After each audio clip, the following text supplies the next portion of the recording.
Une Ford Escort, alors j'en avais déjà présenté une qui se trouve là. Mais là on va présenter la version sportive. J'ai où le propriétaire? Il est là. Tiens, je te donne un micro. Il est quelle heure? Oh là là, je traîne hein. Bon. Mais pas comme ça j'aime bien. Bon, il n'y a plus beaucoup de monde et ça ne fait rien. Alors on va présenter la Ford Mexico. Alors là, chez Ford, l'Escort, elle a marqué un tournant. C'était une voiture de ligne assez moderne qui venait avec après des voitures. Bon, elle était en propulsion, pas encore en traction. Hein, chez Ford, ils ont encore arriéré, encore au niveau mécanique. Par contre, voilà, l'Escort MK3 est arrivée en 81, après 2 générations d'Escort. La MK1, celle-ci, et la MK2, un peu plus carrée, hein, qui est moins belle à mon avis. Donc celle-ci est présentée en 68, si je me rappelle bien, pour la première fois. On présente l'Escort propulsion. Et très vite, cette voiture, on va, comme chez Ford à l'époque, on a une volonté de courir sur tous les types de terrain. En 24 heures, ils ont déjà gagné. Ils vont courir en rallye. Et cette voiture, comme les Cortina avant, va se retrouver sur les pistes africaines et bitumées. Et il y a plusieurs versions. Elle sort en 800 cm3, je crois, 800, 900, 940, en 1100, 1300, pour arriver à la version ultime, la 1600. Et le 1600 va tenir un peu à toutes les sauces. Et là, on a une version Mexico, qui est une version sportive. Alors pourquoi elle s'appelle Mexico? Tu vas nous le dire. Alors, c'est parlé quand même un petit peu. En 69, il y a eu une course, le Londres-Mexico, ouais. Et Ford a mis ses moyens pour la gagner. Et après, il y avait un... Alors c'est quoi cette fameuse course? C'était une course d'enfer. On partait de... quelque chose voilà. d'enfer. Donc les véhicules étaient équipés de moteurs Lotus de 125 chevaux, je crois, pour la course. Donc c'est-à-dire que le bloc Ford avec le doublard. Ouais, c'est ça. Voilà. Et en gagnant la course, ils se sont posé la question, mais il nous faut un modèle pour la vendre. Ouais. Donc ils ont sorti la série spéciale Mexico. Oui, parce que grâce à cette course, bon, c'est vrai que ça fait de la pub, ils ont voulu reproduire une voiture de série qui rappelait cette course. Cette course, exactement. Et donc ils ont mis tout leur savoir-faire dedans, mais pour la vendre, le moteur Lotus est trop cher. Donc, ils vont mettre le moteur de 700, simple, le fameux Kent. Voilà, pour baisser le coût pour la vente. Voilà. Donc, sur cette version Mexico, on a pris la version coach, la version 2 portes. Oui, normalement, ce qu'on m'a dit, c'est qu'elle est rabaissée, sortie d'usine. Au niveau des suspensions, légèrement rabaissées. Voilà, les ailes sont élargies. Ah, il a fallu voir l'autre à côté, les ailes sont élargies. Voilà. Je sais qu'il y avait 2 modèles d'élargissement aussi à ce niveau-là. Pour ça, je regardais avec l'autre. Je sais qu'il y avait plusieurs modèles. Et donc, et elle est... non, elle est nickel, hein, ta voiture, franchement. Et elle est renforcée au niveau des supports. Ouais, et donc il y a plein de renforts. Mark Parson. Et donc il y a plein de renforts sur cette voiture. Elle est prête. Elle est type rallye, elle a des renforts voilà. À certains endroits pour pas que la tôle se découpe. Au niveau peut-être du plancher peut-être. Et donc ceux qui avaient le modèle au-dessus, la Twin Cam, oui. Quand elle est broyée en course, la caisse est exactement identique. Ils remettent leur moteur Lotus dedans. La caisse renforcée.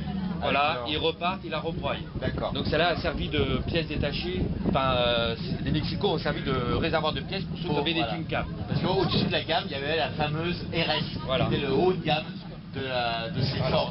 Les RS aujourd'hui qui valent un prix pas possible. Voilà. Et c'est la même caisse. C'est la même caisse que la RS. Voilà. Après c'est question mécanique de train, voilà. Tout ça. Voilà. Donc ils reprenaient la caisse, ils mettaient leur moteur et ils partaient en course. Donc elles sont doublement broyées parce qu'elles ont servi de réservoir. C'est un moteur que je connais bien parce que moi j'ai une Siemens, bien sûr, c'est ce qu'il y avait sur les films. Donc c'est un moteur hyper costaud. Et monté jusqu'en 95 dans ce Ford. Voilà. En 95, oui, c'est ça. C'est encore le bloc. Sur la première Fiesta XR2. Voilà. C'était encore le 700. De base, il fait 84 chevaux. Voilà, c'est celui-là. Après, il y a plein de préparations. Un Burton en a fait des préparations assez évoluées. Et on peut monter jusqu'à je sais pas combien. Pas de limite. On connaît aussi les versions sportives. Alors, demi-pare-choc. contrairement à un modèle classique avec un pare-choc tenant, et ben là on mettait des demi-pare-chocs parce que ça faisait plus sport et peut-être aussi pour mettre des ouvertures, peut-être celle-là, c'est pas celle-là, l'autre. Il y avait également des phares carrés sur ces modèles-là. Il y a eu deux modèles, oui. Voilà. Mais après, les phares carrés, c'était uniquement sur la GT normalement. sur la GT, Ouais, la 1300 GT. c'est marqué 1600 GT. Ouais, mais je pense pas que c'est plutôt un... Ouais, c'est pas les trucs d'origine peut-être. Ah si, ah, Donc, c'est le mon père. Hein. Les logos, Y a pas de... ouais. Les logos bien sûr sont d'époque. Les RS, elles étaient blanches et bleues. Oui, celle-ci c'est Mexico. Il y a plusieurs couleurs au choix, je pense. Elle est très très belle. Bien sûr, autrement c'est comme la berline, avec un coffre. De faire quelque chose Et on a un tableau de bord spécifique. en parallèle, tu peux remettre. Ouais. Là tu peux mettre une antenne, je suppose, c'est ça, ouais. Une antenne électrique. Ah, il faut la clé. Bon, c'est bien que c'est une Ford, hein, c'est marqué dessus. Là, c'est marqué Mexico. Et le logo Mexico. Et le fameux réservoir apparent, je me rappelle. Ah, excuse-moi. Apparent. Et la roue de secours d'origine de Valela. Ouais. Après, avec les jantes larges, peut-être qu'elles rentrent plus. C'est un peu le bordel, je vais ouvert. Les jantes Coty, si je me rappelle bien. Je sais pas ça. On m'a dit plusieurs fois, mais les... C'est pas les mêmes Si, c'est les mêmes. Mais ça, elle est pas... C'est pas... Voilà, c'est pas beau. C'est des favots. Ouais, c'est pas beau. Coty, vous êtes dans le même style à peu près. Mais on me l'a dit sur Coty, mais c'est vrai que c'est pas beau. C'est pas des Coty, ça. Et on a le fameux tableau de bord avec des manos supplémentaires. Il y avait des versions sportives uniquement. Hein. Non, les GT, toutes les GT. Toutes les GT Ouais, parce que la mienne aussi. Tu l'as? Ouais. Donc c'est des petits manos qui sont rapportés sur le côté. Hein, ils sont assez petits, ils sont un peu cachés par la jante du volant. Et voilà. Bon, c'est austère comme voiture, hein, c'est assez simpliste. Hein. Mais C'est joli. c'est sympa. Mais le tableau de bord Ford avec les 4 manos et tout ça, c'est quand même plus joli que les deux autres, puis avec des... Ouais. Alors aujourd'hui, les Escorts, elles sont très recherchées, surtout en version 2 portes. C'est pas toi qui vas me dire le contraire, t'en as eu toi? Hein? T'as pas eu une escorte aussi? Non? Richard a une comme ça, mais Ouais. Richard a une. Et les deux portes sont recherchées pourquoi? Parce qu'aujourd'hui en rallye, on les recherche pour courir. Il y en a plus, c'est introuvable. Donc maintenant on prend les 4 portes pour les courses cyclistes maintenant. Oui. Il y en a un qui vient d'ailleurs avec une 4 portes régulièrement. Oui, je Oui, crois. c'est comment... Non, ouais, mais je pense pas qu'elle est normalement d'origine. Hein. C'est le 940. C'est 940. Voilà. Mais ça, c'est une vraie Mexico, c'est pour ça que je veux la présenter. Donc, tu m'avais dit tout à l'heure qu'elle n'était pas finie. Elle n'est pas finie, parce Qu'est-ce qu'il reste à faire que alors dessus? l'intérieur, les tapis de sol, j'arrive pas à les trouver en caoutchouc. Alors, avant, je t'ai coupé la parole plusieurs fois. Excuse-moi. Tu as restauré cette voiture ou pas? Je l'ai fait faire. La carrosserie, elle a été faite par un professionnel, hein, Un professionnel? de carrosserie, et tout le reste, c'est moi qui l'ai démonté, remonté. Entièrement. Voilà, j'ai tout réassemblé. À la base, c'était saine? À la base, oui, il y avait une aile qui était abîmée et Ouais. l'aile sur le réservoir qui était D'accord. percée. Voilà. Ok. Après, il a fallu la... elle était à nu, quoi. Ouais. Et l'intérieur, par contre, l'origine. Voilà, d'origine, hein, c'est celle Bon nettoyage. je voulais comme ça. Ouais. C'est la voiture de mon père, c'est les Ouais. pièces, enfin, j'ai pris les meilleures pièces. Alors, ton père, je peux te Il a acheté en 11. 75. Ouais. Il a acheté lui en 75. 9. 75 d'occasion. d'occasion. Voilà. Et à l'époque, ça valait pas très cher, peut-être encore. Elle est quelle année celle-ci? Elle est de 72. Ah oui, donc elle avait 2 ans aussi quand même. Ouais, elle devait être, voilà. oui. Bah, Et donc il a acheté- roulé pendant combien de temps avec Et ben, il a jusqu'en 81. D'accord. Et après, Après, elle a fini au garage. elle a été remisée au garage. Remisée. Et Et toi, tu l'as la seule proposition qu'il a eue, c'était un jeune qui voulait la payer en 3 chèques. Il voulait la vendre 1000 francs. Il a dit à ce prix-là, je me ferai carré dans le garage. Elle est restée dans le garage jusqu'à quand alors? Bah, jusqu'à 81, il y a une vingtaine d'années, je l'ai mis sur cale, pour Ouais. la cruise, et je Ouais. reviendrai. Dans les années 90. Et il y a 2 ans, Ah, elle est restée donc depuis 80 sans rouler. ouais, bah, enfin, j'avais déjà démonté une fois. Hein. Ah ouais, d'accord. C'est à 98. J'avais fait rouler une année, mais dans un état... Donc tu as tout démonté parce que tu as refait complètement le moteur aussi, je Oui. suppose, non? Oui, oui. Ouais. Et le moteur, lui, il a combien de kilomètres? Elle a combien de kilomètres d'origine? Elle a 50 000. Elle a 50 000 d'origine? Ouais.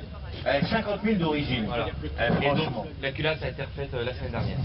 Comme ça, je repars sur une base tranquille. Ouais. De toute façon, on trouve toutes les pièces hein, pour le moteur, hein. Pas de problème. Hein. Et la tôle aussi. Hein. La tôle aussi? Ah ouais. C'est quelqu'un qui est... C'est vrai, oui, parce qu'en fait, c'est assez simpliste, enfin simpliste. On prend le carrossier pour changer. Voilà. Ouais, on a la séparation là. Ici. Ouais, Jusque le là. carrossier, ouais, bah oui. Le panneau, il va jusque là. Ouais, parce que les portes sont pas plus longues, hein. Non, c'est les mêmes portes. Les portes sont plus faciles à trouver. Ah, d'accord. Elles sont légèrement plus longues quand même Voilà. que la Voilà. berline. D'accord, ok. Bon, je compare les deux, hein, je vois les deux. Ok. Bon, je suis content de représenter le Mexico. Il y avait longtemps que je voulais le faire. Hein, c'est la première fois que tu viens ici. Hein. Oui, oui. Et voilà, j'avais pas de choper. Voilà. Vous pouvez l'applaudir. Bravo pour cette grande escorte Mexico. Ça aussi, ça court pas les rues. Il faudra aller voir des courses pour en voir de près. Mais comme ça, sur la route. Et il s'est passé quoi donc en 72? Parce que là, on était en 72. Alors, qui est de 72 ici? Il n'y a personne? Qui c'est qui est né en 72? Personne? Hein? Bon, allez, 72, il s'est passé quoi? Toujours la victoire du Tour de France par Ouais, toujours Eddy Merckx gagne dans le Tour de France. Et Quatrième victoire. décès de Maurice Chevalier. Et décès de Maurice Chevalier. Et à cette époque-là, c'est Pompidou qui nous gouverne en 72. Voilà, on aura tout dit et ce sera la dernière année d'ailleurs où on pourra rouler librement sur les autoroutes. Parce que dès 73, ce sera les limitations de vitesse et le choc pétrolier, le premier choc pétrolier. Voilà, on aura tout dit. Je vous rappelle que...